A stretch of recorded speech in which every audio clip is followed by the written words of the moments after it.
44, somente. Hoje começamos a nossa série, né, Bia? Vivendo em comunidade. Amém? Amém. Os irmãos estão meio com frio. Mas a palavra de Deus nos aquece, sim ou não? E Deus tem uma palavra para a gente. Hoje o nosso primeiro subtema dentro dessa série é chamados para a comunhão. Amém? Verso número 44 diz assim: os que criam mantinham-se unidos e tinham tudo em... Tinha tudo em? Amém? Eu quero pedir sua ajuda, irmão. Me ajuda aí, porque já disse na outra mensagem, quando o pregador não é bom, o povo tem que ajudar. Então, vamos comigo, vamos participar para que o nome do Senhor seja glorificado. Ok? Jesus, quando Ele nos chama, Ele não nos chama para viver uma vida sozinho. Né? Quando Ele criou o homem, Ele olhou para o homem e falou, não é bom que o homem esteja só.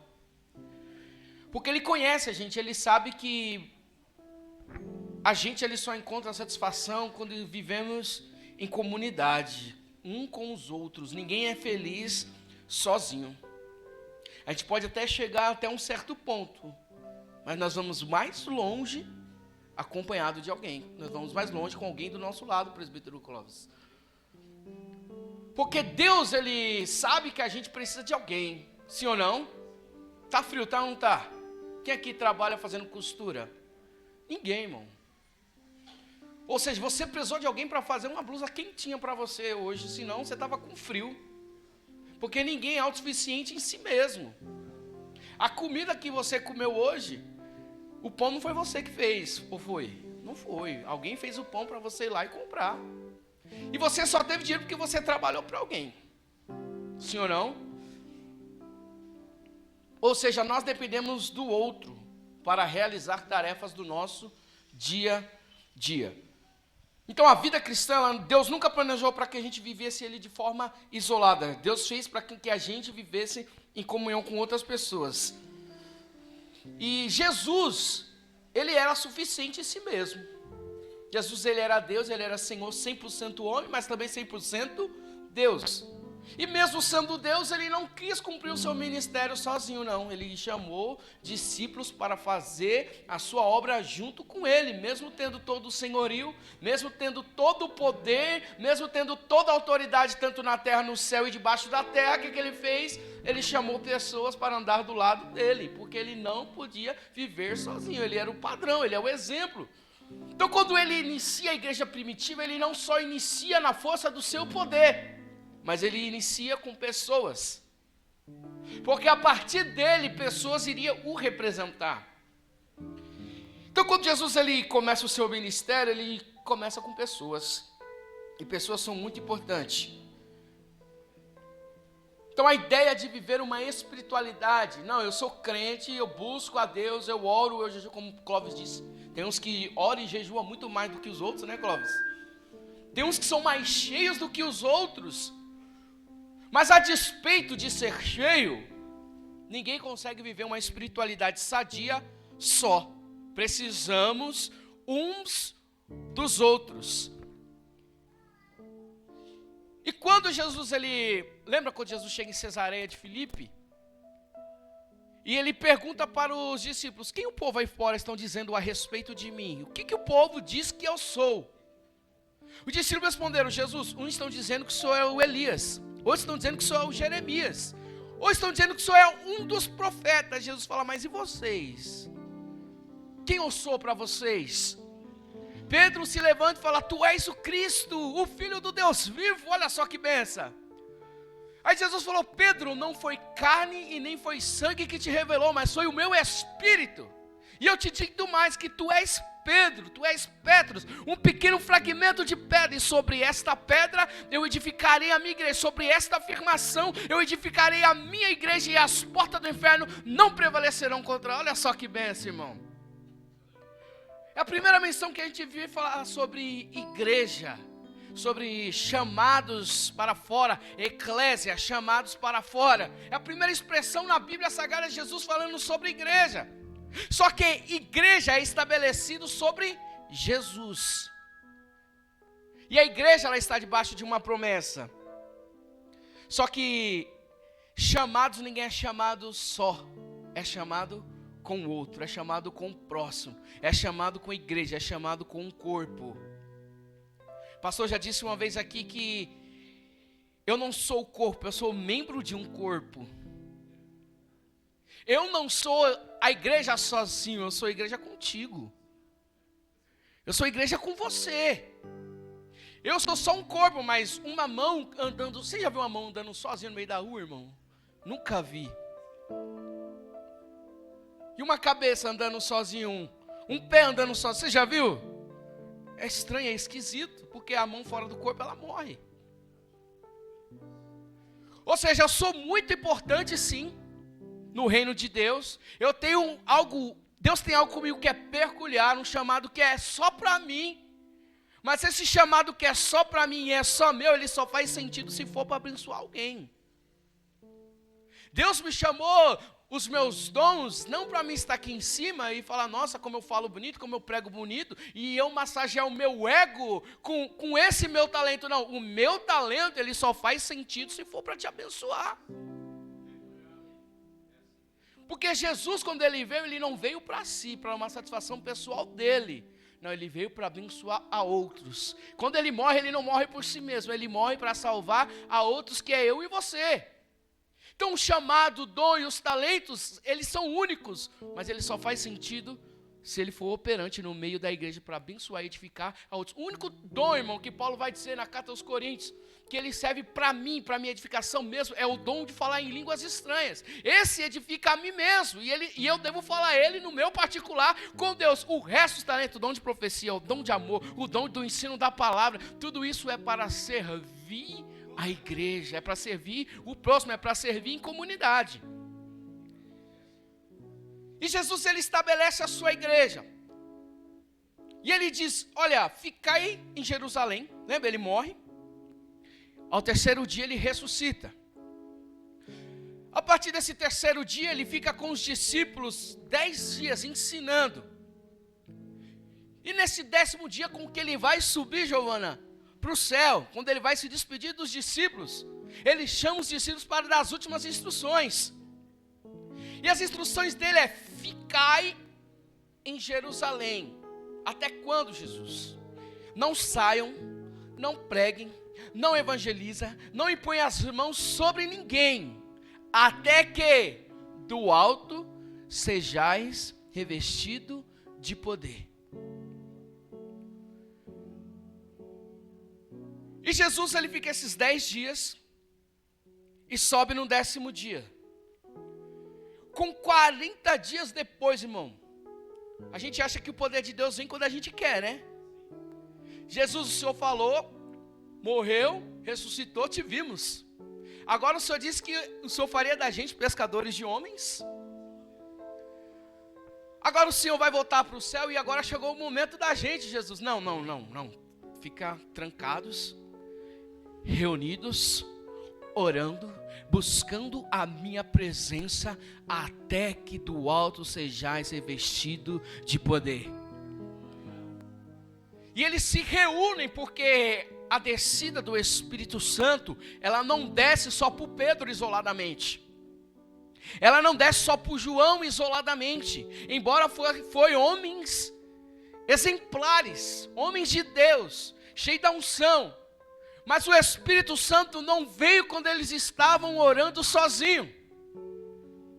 Estevão, o Espírito Santo, ele só desceu naquele tabernáculo quando eles estavam reunidos no mesmo propósito. Nosso grande defeito, Deus, eu quero ser cheio, mas eu quero ser cheio sozinho. Jesus falou, o Espírito Santo só vai descer até vocês ficarem e se reunirem e orarem, buscarem a presença de Deus. E foi 40 dias, irmão, para a promessa se cumprir. A promessa de Joel, Jesus subiu com 50 dias depois que Jesus morreu. O Espírito Santo desceu, mas porque eles estavam reunidos no mesmo lugar, com o mesmo propósito, buscando a presença de Deus. E olhe para mim, quando eles estão reunidos, é tempo de festa em Jerusalém. Jesus, ele morre na Páscoa e o judeu, irmão, ele é festeiro. É um povo festivo, é um povo alegre. Cadê os crentes alegres? Crente tem que ser alegre, irmão. Se não for alegre, está com defeito e não é crente.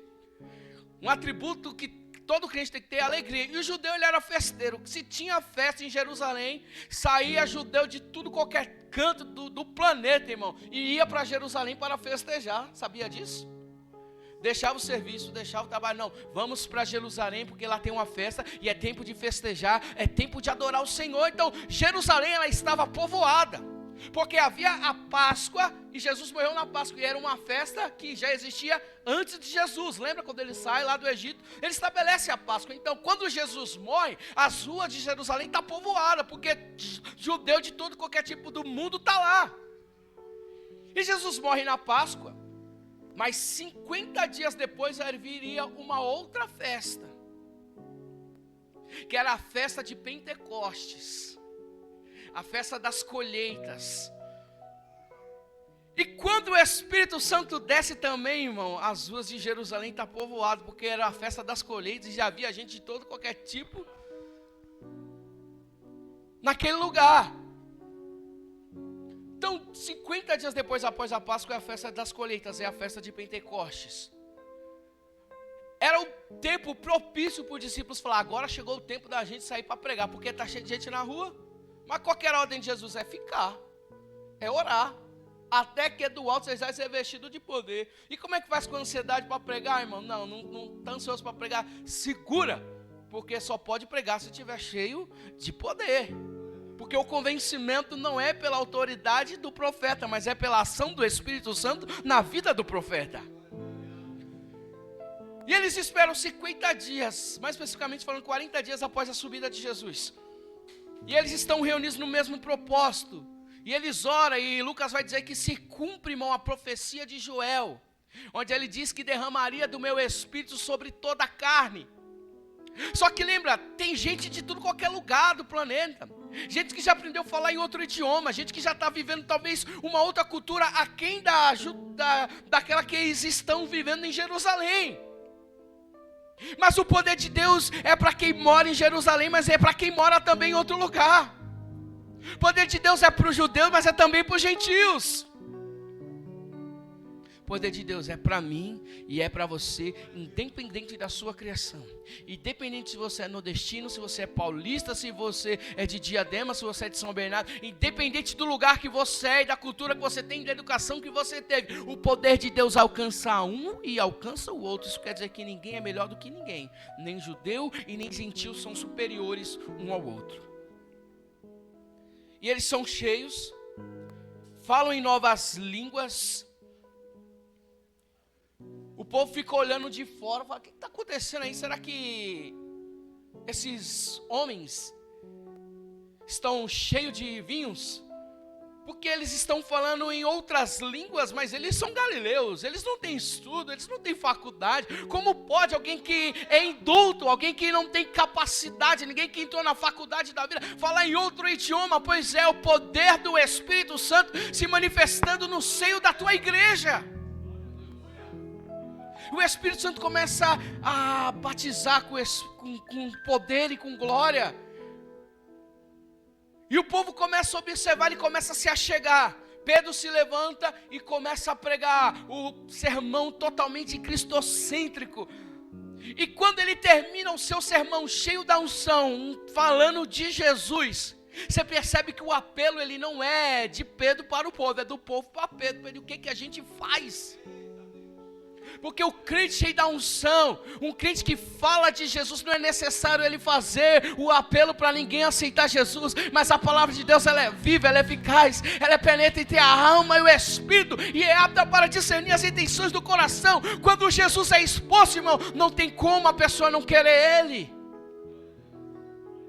E o povo fala: Pedro, o que nós fazemos então? O que podemos fazer para alcançar? Creia no Senhor Jesus de todo o teu coração, irmão.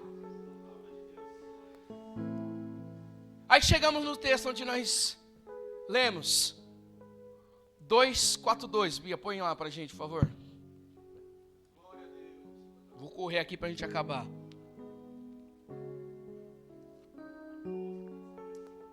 E ali é o start da igreja primitiva. Ali é onde a igreja ela começa a caminhar, ela começa a se estruturar em Jerusalém, a partir da descida do Espírito Santo. Mas olha só o que promoveu a ação do Espírito Santo. Ele deu autoridade e ousadia para Pedro pregar. Pedro pregou a Cristo, não pregou a si, não pregou suas próprias experiências, mas pregou Jesus. E o que o Espírito Santo produz na igreja, olha só. Eles se dedicavam ao ensino dos apóstolos e à comunhão, ao partir do pão e às orações. É a ação do Espírito Santo, irmão. Eles se dedicavam ao ensino dos apóstolos e à comunhão. A comunhão, Lucas está dizendo uma palavra que tem origem no grego, que é koinonia, que significa compartilhar, participar e ter algo em comum. Não é só estar juntos fisicamente, mas é partilhar da mesma mentalidade, é partilhar da mesma vontade, das mesmas intenções e concordar com tudo aquilo que os apóstolos estavam ensinando e pregando. Você percebe que Lucas, ele não fala, e eles perseveraram naquilo que Jesus disse. Foi isso que Lucas disse? Foi? E eles perseveraram esperando uma revelação direta do Espírito Santo. Foi isso? Eles permaneciam na doutrina dos apóstolos. Porque quem entende e foi batizado e foi cheio do Espírito Santo, ele é obediente à voz do seu pastor, irmão. A voz daquele que o Senhor levantou para apacentar a igreja dele. Eles não tinham, não, eu creio só no Jesus. Você, Pedro, esquece. Você que negou Jesus. Eu vi você negando Jesus, Pedro. João, eu vi quando você disse Jesus quer que a gente ore e queima todo esse povo aí que não quer te obedecer. Vocês não têm autoridade para me ensinar. Vocês não têm autoridade para me instruir. Não, ninguém questionou isso. Mesmo Pedro negando a Jesus, mesmo Pedro dando um trabalho terrível para Jesus, todos que se ajuntavam à igreja do Senhor permaneciam nos ensinamentos dos apóstolos. Eles eram muito sábios? Era nada, irmão. Eles eram iletrados. Eles tinham teologia? Não, mas andaram com ela. Andaram do lado dela. Andaram do lado da palavra. Pastor Rafael leu o texto hoje, João 1:1. No princípio era o verbo, e o verbo era Deus. Eles andaram do lado do verbo, andaram do lado da palavra, andaram do lado da teologia, irmão. Talvez o ensinamento de Pedro, talvez nós vai, nós fica. Não era um grego elevado da época, mas era um grego comum, era alguém iletrado. Talvez alguém olhar e falar, cara, se eu pregar no lugar do Pedro, eu acho que eu vou pregar melhor. Se eu falar no lugar do João, eu acho que eu vou falar melhor, porque eu tenho um pouquinho de conhecimento a mais. Mas quem Deus colocou? Era Pedro, era Tiago, era João. E ninguém questionava, todo mundo permanecia nos ensinamentos dos apóstolos. Irmão, eu sei que na quantidade de informação que a gente tem hoje, talvez você conheça mais do que eu, mais do que o pastor Ivanildo, mais do que o pastor Rafael, mais do que o Fábio. Talvez você seja formado em teologia e você consiga subir aqui e pregar melhor do que nós. Mas o segredo não está na totalidade do conhecimento, mas está na quantidade da sua obediência. Porque Deus não está procurando quem conhece mais, mas para quem obedece mais. Então, se permanecer no ensinamento que está sendo ensinado, irmão, é primordial para revelar se você está cheio do Espírito Santo ou se você está cheio de si mesmo. A igreja, quando ela foi cheia, a igreja primitiva, a igreja padrão, eles permaneciam nos ensinamentos dos apóstolos. Efésios 4, 11.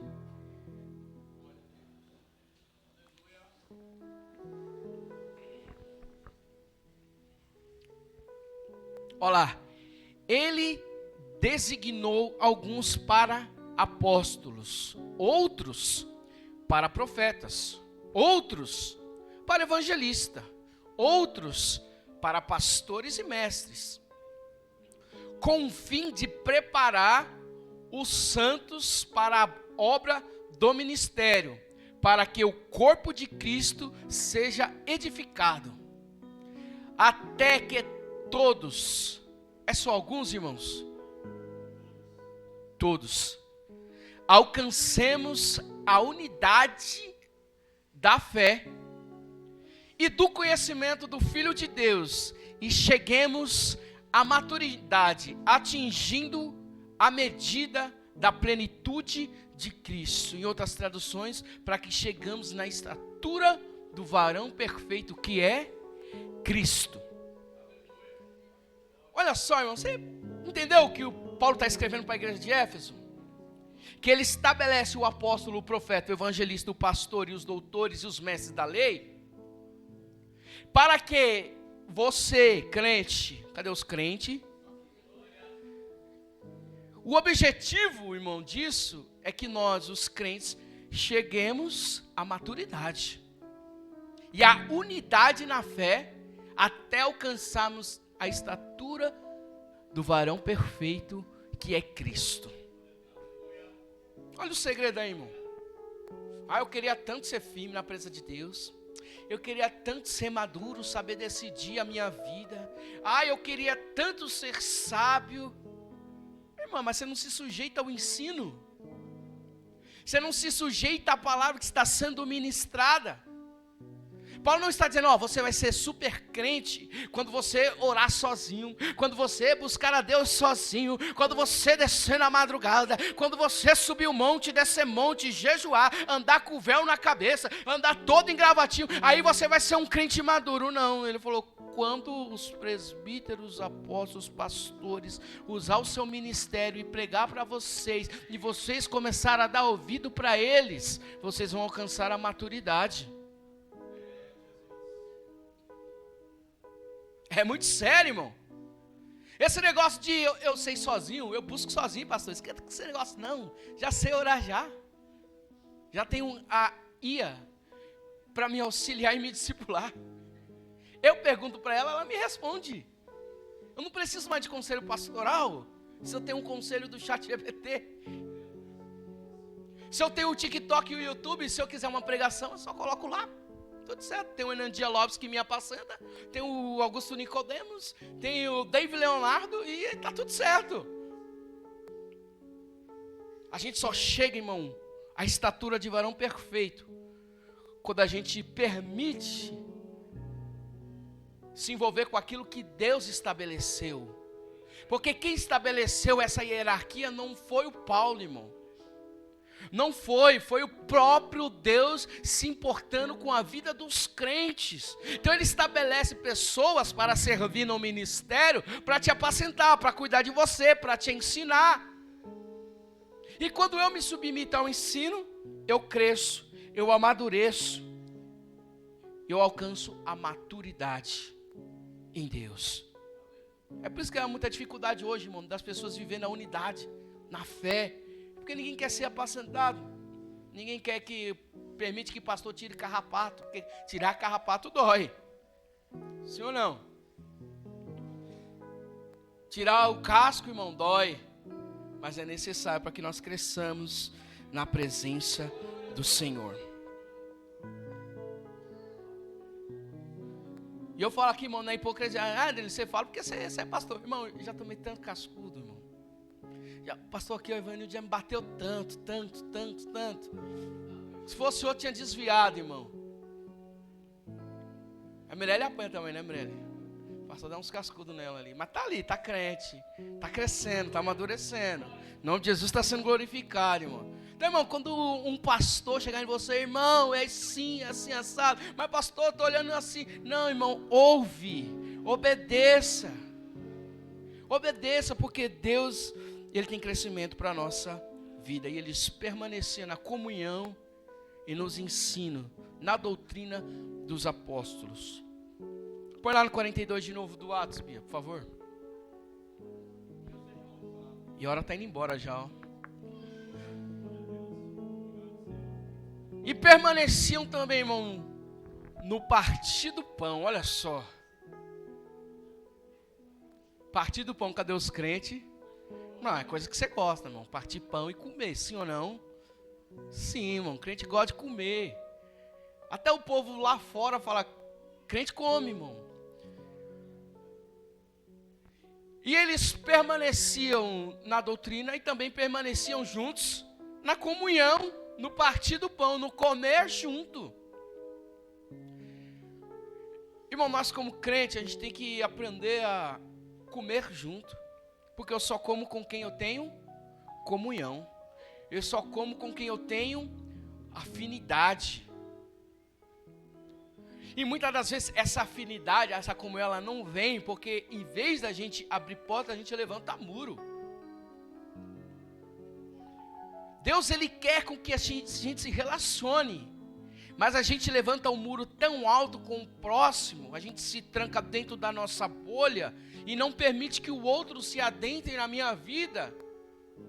Tudo bem, eu sei que cada um tem os seus traumas, cada um teve as suas crises, cada um teve a sua educação e sofreu na infância muitas coisas. E Deus, Ele não é bobo, Ele sabe de tudo aquilo que você sofreu e de que eu sofri. Mas a igreja primitiva tinha gente traumatizada lá, lógico que tinha, irmão. Você acha que a educação da época era igual hoje? Hoje não, hoje tem psicólogo até umas horas. Hoje tem coach que te ajuda, você assiste um vídeo na internet, você começa a se entender, você começa a melhorar. Na época não tinha internet, não tinha tanto psicólogo, tinha muita gente traumatizada. Mas a partir da descida do Espírito Santo, eles abriram mão de tudo isso para viver em comunidade. Você tem suas dores? Tem, eu também tenho. Pastor tem também, pastora tem também.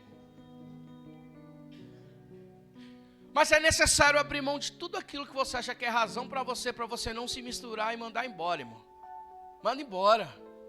Irmão, vamos fazer almoço? Vamos. Quem vai? Vai todo mundo. Ah, mas eu tenho mais afinidade com tal pessoa. Então não é essa que você tem que comer. Não é com quem você gosta que você tem que comer. Você tem que comer com alguém que você fala, tal pessoa não tem afinidade. É isso que você deve convidar para ir almoçar na sua casa. Mas eu não posso chamar só a Giovana que eu gosto? Vou chamar só o pastor Ivanildo, porque a gente é pastor, né? Então o papo é igual, é a mesma ideia, é a mesma mentalidade. Então vou chamar o pastor Ivanildo. Mas tal irmão que eu não tenho tanta afinidade, eu não chamo. Isso é ser cristão? Eu estou amando o próximo? Eu estou amando eu. Porque eu estou chamando ele porque ele vai me beneficiar e eu vou gostar da companhia dele. Mas amar ao próximo irmão, talvez vai ser meio desconfortável no começo, essa comunhão, esse comer junto, talvez não vai ter um assunto tão legal, mas é uma porta de entrada para que o nome do Senhor seja glorificado. Deus vai dar assunto, o Espírito Santo vai estar lá, irmão, trabalhando para que os muros caiam. Aí talvez você tenha uma concepção da pessoa, isso é só um pré-conceito. Você cria o conceito da pessoa sem antes saber quem ela é. Mas quando você chama ela para comer na sua casa, para partir o pão, para estar no meio da comunhão, as escamas dos olhos caem, irmão. Você começa a olhar a pessoa com os olhos diferentes. Talvez você olhe e fale, nossa, é tão enjoada essa pessoa, eu não gosto dela, meu santo não bateu com dela. Mas você vai ver, irmão, no dia a dia é uma pessoa tão humilde. É que talvez a pessoa está carregada de problema, talvez está andando na rua distante, não está nem pensando em você, não está nem pensando em nada, não é nem que a pessoa é ruim. É que a pessoa talvez está cheia de problema, irmão. E você começa a julgá-la por aquilo que você está vendo visualmente. Nós temos que tirar esses muros da frente aí, irmão. Começar a comer junto, começar a conhecer. Já fica a dica, tá? Para você convidar os pastores para almoçar, né? Não é indireta, irmão. É reta mesmo. Vamos para mais uma? Para a gente ganhar tempo? Olha lá. E permaneciam junto nas orações. Lá não tinha crente. Não, eu não gosto de orar não, pastor. Não gosto de orar não. Eu até sirvo, eu até faço, mas esse negócio de orar, não gosto muito não. Eu gosto mesmo eu até oro, mas eu gosto de orar no meu lugar. Na minha casa, sossegado. Não, eles falaram, tem que orar? Tem. Então bora pra cima. Qual que é o motivo? Não, a gente vai orar. Juntos. E eles oravam, irmão. No mesmo propósito. Mateus 18, 19 e 20. Jesus vai dizer que se vocês orarem no mesmo propósito. Vamos lá, Bia. Em verdade, lhes digo, se 2 de vocês concordarem na terra, em qualquer assunto sobre qual pedirem, isso será feito a vocês por meu Pai que está nos céus. Mais um. Pois onde se reunirem 2 ou 3 em meu nome, ali eu estou no meio dele.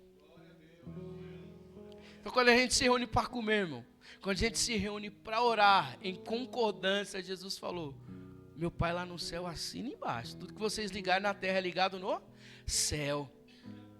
Então, se a gente põe um propósito aqui, o pastor falou, gente, a gente vai orar na quinta-feira, das 19 às 20. Se você está em casa, dormindo, debaixo do seu cobertor, sabendo que tem oração na tua igreja, você não precisa falar que você não concorda. Você não precisa chegar no pastor, eu não concordo com sua oração. Só a sua postura, irmão, em negligenciar o que está sendo imposto, já é uma frase bem dita, eu não concordo. Você não precisa falar para ninguém isso aí. Eu sei que cada um tem suas correrias, tem gente que trabalha, tem gente que estuda, e Deus também sabe, irmão, Deus não é bobo. E Deus não vai te julgar por aquilo que você não pode fazer. Deus, ele vai te julgar por aquilo que você pode fazer e não faz. Tiago falou, aquele que sabe fazer o bem e não faz, esse comete pecado. Ou seja, então se Deus sabe que você pode estar aqui orando com os crentes reunidos no mesmo propósito, em concordância, e você não vem por motivo de força menor, porque de força maior ele sabe. Deus, ele sabe, irmão. Então você está pecando, você está errando. Se você sabe que tem que orar em conjunto, em oração, em comunhão com a igreja, você está impedindo o crescimento da igreja. Você está impedindo o crescimento da obra do Senhor. Mas quando você vem, você ora, aí que você fala, meu Deus do céu, eu estou sem força, não queria nem vir, não queria nem estar aqui. Mas se os crentes falaram que a gente tem que estar aqui, então eu vou estar lá, eu vou orar. Mesmo sem vontade, irmão. Deus ouve isso aí como uma adoração. Deus vê o teu esforço e a tua luta contra a sua própria vontade e fala, aí você está me adorando. Porque existe uma luta da carne contra o Espírito, e a carne quer que você fique sossegado, mas o Espírito quer que você ore, e ore com a igreja em comunhão com os santos. Amém? Verso 44 e 45, Bia.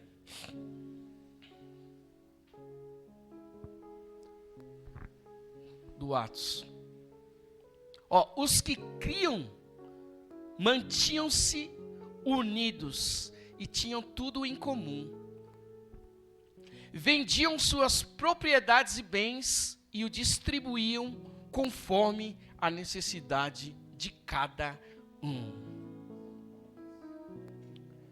É a ação do Espírito Santo, irmão.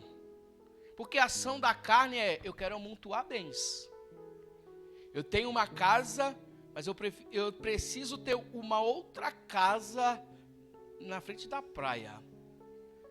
Eu preciso ter um apartamento. Isso é a carne falando. Eu preciso acumular. Eu preciso ter um carro do ano. E preciso ter um outro carro. Preciso ter 2 carros, 3 carros. E se eu comprar uma moto, melhor ainda. Minha satisfação vai ficar maior. Mas quando o Espírito Santo toca, irmão, os crentes na igreja primitiva que tinham 2 casas, o que eles faziam? Ô Pedro, eu tenho 2 casas, e eu estou vendo que tem crente aí no meio da igreja que está morando em situação deplorável, está morando, não tem casa, Pedro, está pagando aluguel. que eu vou fazer? Eu vou entregar essa minha outra casa para você distribuir para quem não tem. Pedro, eu tenho 2 sandálias novinhas, Pedro, mas só cabe no meu pé uma. É ou não é?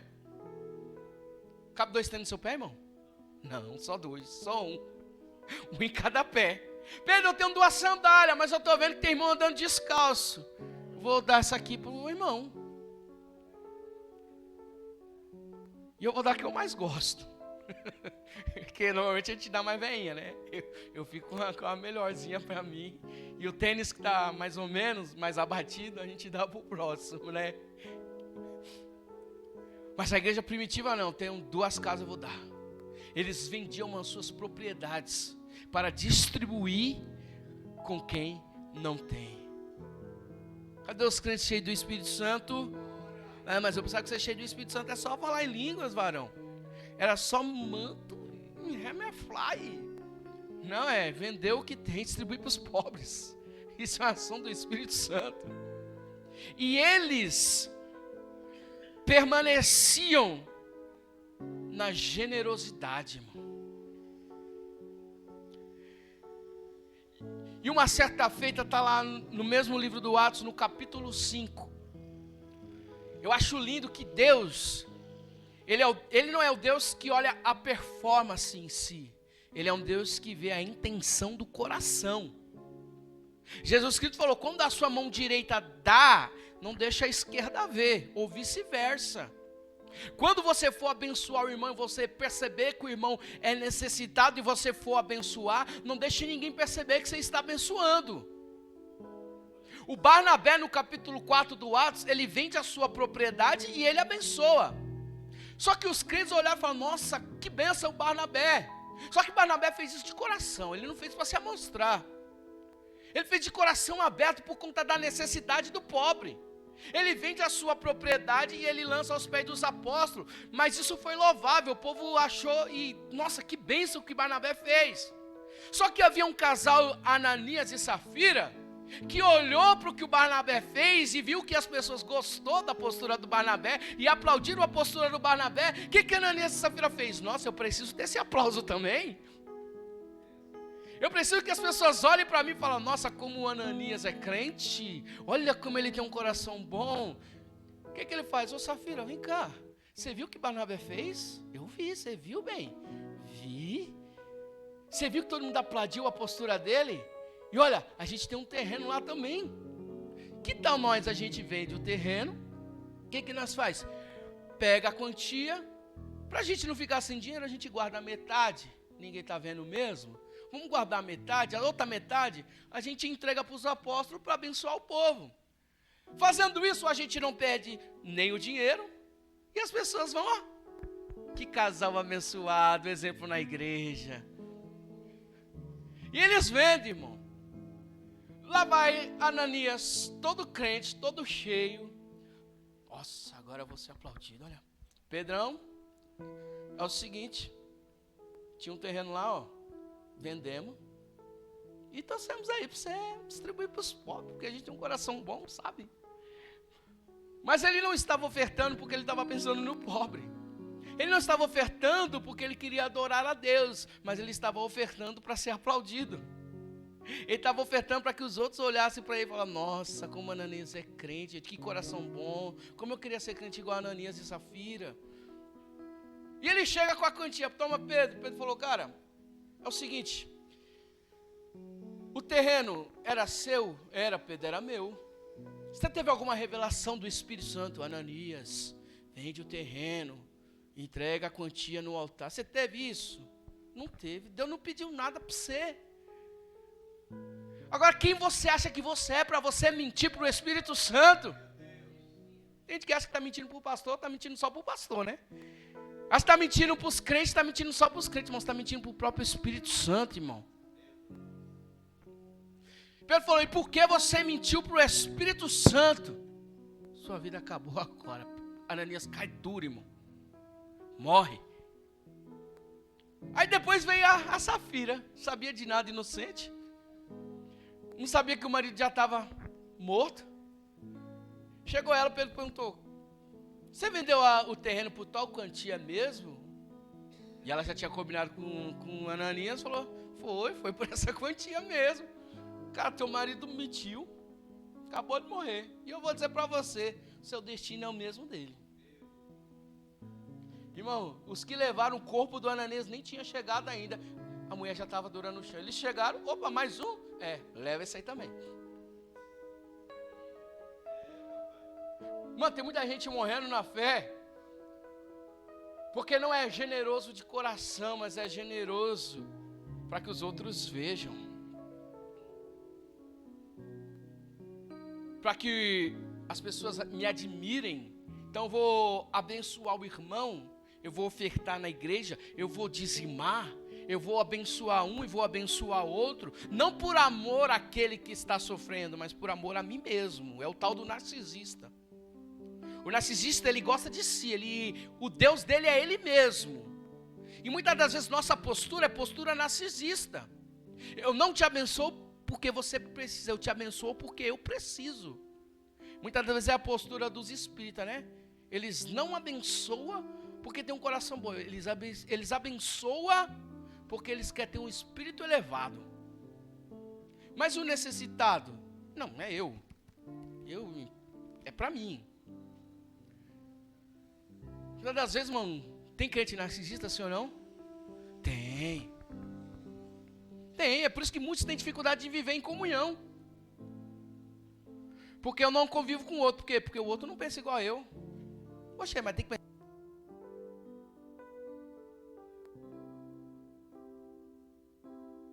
Fala igual a eu, tem que falar igual a você, tem que pensar igual a você, tem que comer o mesmo que você come, tem que compartilhar das mesmas ideias. Então você não gosta do outro, você gosta de você. Não, se não voltar no candidato que eu voto, eu não quero nem aliança. Arruma briga. Se não torcer pro meu time, se não for corintiano, irmão, nem come na minha casa. Bom, você não gosta do outro, você gosta de você. No outro. Se o outro for igual a você, você gosta. Então você é um narcisista. Porque Deus nos fez diferente, sim ou não? Fez você nascer de uma mãe diferente. Fez você ter uma cultura diferente, nascer em lugares diferentes. Deus fez cada um na sua particularidade, irmão. Ninguém é igual a ninguém. E Deus falou, você tem que amar o próximo como você ama a si mesmo. Você não se ama demais? Pois é, na mesma proporção, ame o outro. Por mais que o próximo não seja tão próximo de você. Por mais que o próximo não fale igual você fale. Por mais que o próximo não seja do jeito que você quer que ele seja. Como você também não é do jeito que ele quer que você seja.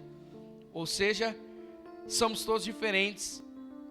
E viver em comunhão é respeitar o próximo como ele é e o amar a si mesmo.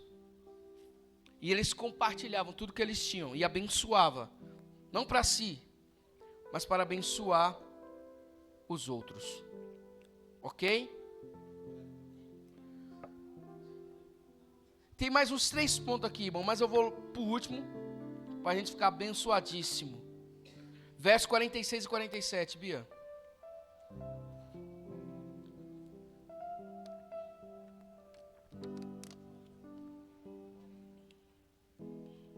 Olha lá, todos os dias. Não é só de quinta e domingo, irmão? Não, é todo dia. Ah, mas eu trabalho. Ah, mas eu estudo. Olha lá, eles não tinham essa com eles não, era todos os dias. Eles continuavam-se a reunir-se no pátio do templo. Partiam pão de casa em casa e juntos participavam das refeições, com alegria e sinceridade de coração, louvando a Deus e tendo a simpatia de todo o povo. E o Senhor lhes acrescentava diariamente os que iam sendo salvos. Então, todos os dias, irmão, eles já acordavam ansiosos. Nós vamos se reunir aonde hoje, hein? Ai, irmão, hoje eu estou ocupado, esquece esse negócio aí, meu. Hoje eu tenho que lavar meu carro. Hoje eu tenho que limpar minha casa, tem uma faxina terrível para fazer. Tem que fazer comida. Já que você vai fazer comida, irmão, faz lá na sua casa, vamos levar os crentes para lá. Era assim, irmão.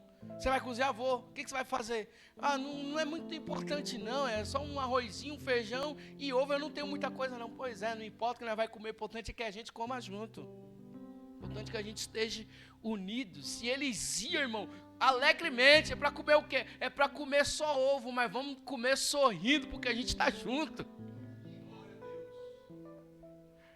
Não é sobre o que está na mesa, é sobre a comunhão que a mesa propõe.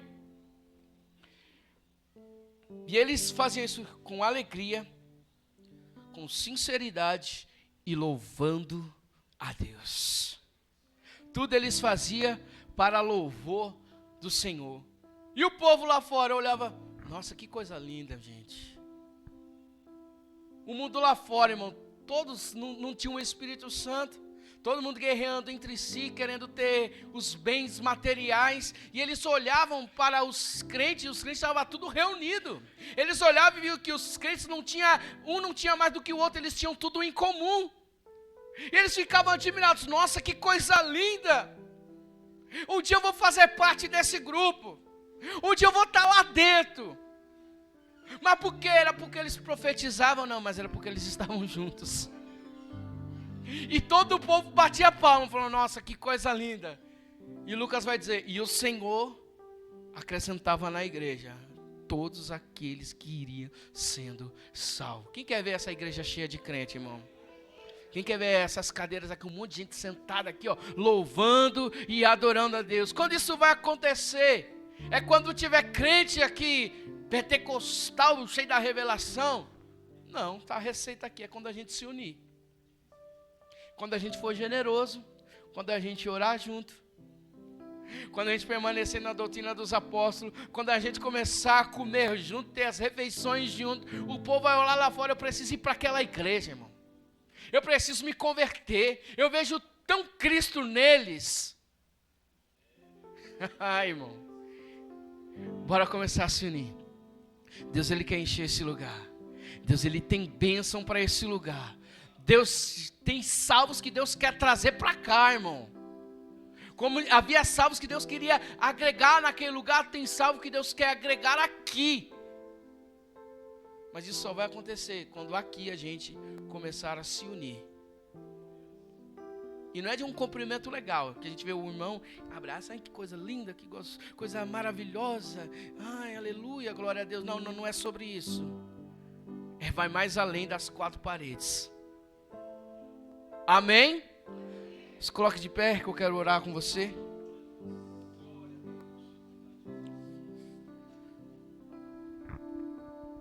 Porque Deus nos chamou para a comunhão, para sermos um. Jesus, Ele ora para isso, na verdade. Evangelho de João, capítulo número 17. Pai, eu oro por esses que o Senhor me deste. E oro para que eles sejam um. Como eu e o Senhor somos um, eu oro para que os crentes da CAP sejam um. Então ore, irmão, nesse momento. Porque nós somos chamados para ser um corpo em Cristo. Família de Deus. E não importa qual é a sua função dentro desse corpo, se você é braço, se você é perna, se você é abdômen, não importa. Cada um tem sua finalidade e Deus vai usar. E não é talvez porque a boca aparece mais do que a orelha, é porque a boca é mais importante do que a orelha. Não existe ninguém mais importante aqui, o importante é Jesus. Jesus é o importante. E Ele opera tanto em um quanto no outro. O Espírito Santo que se move em um, se move no outro também.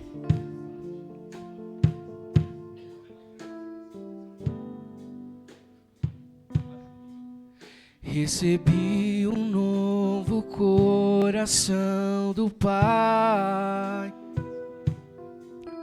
Coração regenerado, coração transformado, coração que é inspirado por Jesus. como um fruto desse novo coração. Declara a paz de Cristo. Eu declaro a paz de Cristo, te abençoo, meus irmãos. Preciosa é a nossa comunhão. Somos corpo, assim bem ajustados, totalmente ligados, unidos, vivendo em amor, uma família sem qualquer falsidade, vivendo a verdade, expressando a glória do Senhor, uma família vivendo compromisso do grande amor de Cristo. Eu preciso de ti, querido irmão, precioso és para mim, querido irmão, como um fruto desse novo coração. Diga. Mas declare para alguém, irmão. Abençoa alguém, fala: eu te abençoo em nome de Jesus. Abençoa você, os teus planos, os teus projetos, tua família. Abençoa onde você colocar a mão. Somos corpos totalmente ligados, irmão. A mão é grudada no braço, que é grudada no cotovelo, que é grudado no ombro. Uma família sem qualquer falsidade, vivendo a verdade, expressando a glória do Senhor. Uma família vivendo compromisso do grande amor de Cristo. Eu preciso de ti.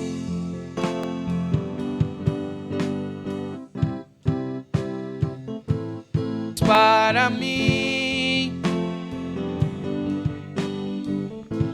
eu preciso de você, Deco. Jane, tem irmãos que precisam de nós. Precioso és para mim. Pastora Márcia, tem muita gente que precisa de nós. Eu preciso de você, Giovanni. Ninguém consegue espiritualidade sozinho, irmão. Precisamos um dos outros. É no outro, é no abraço do outro que a gente encontra o abraço de Deus. Ô Jesus, me abraça. Deus fala: irmão, tem um crente do seu lado que eu estou doido para usar, para te abraçar. Não tenha medo de pedir socorro. Me ajuda, crente, me ajude em oração. Eu preciso que alguém ore comigo, eu preciso que alguém jejue comigo, porque eu estou passando por um problema que sozinho eu não consigo resolver. Irmão, não é humilhação para ninguém. O próprio Cristo falou: irmão, vamos lá comigo, vamos orar comigo.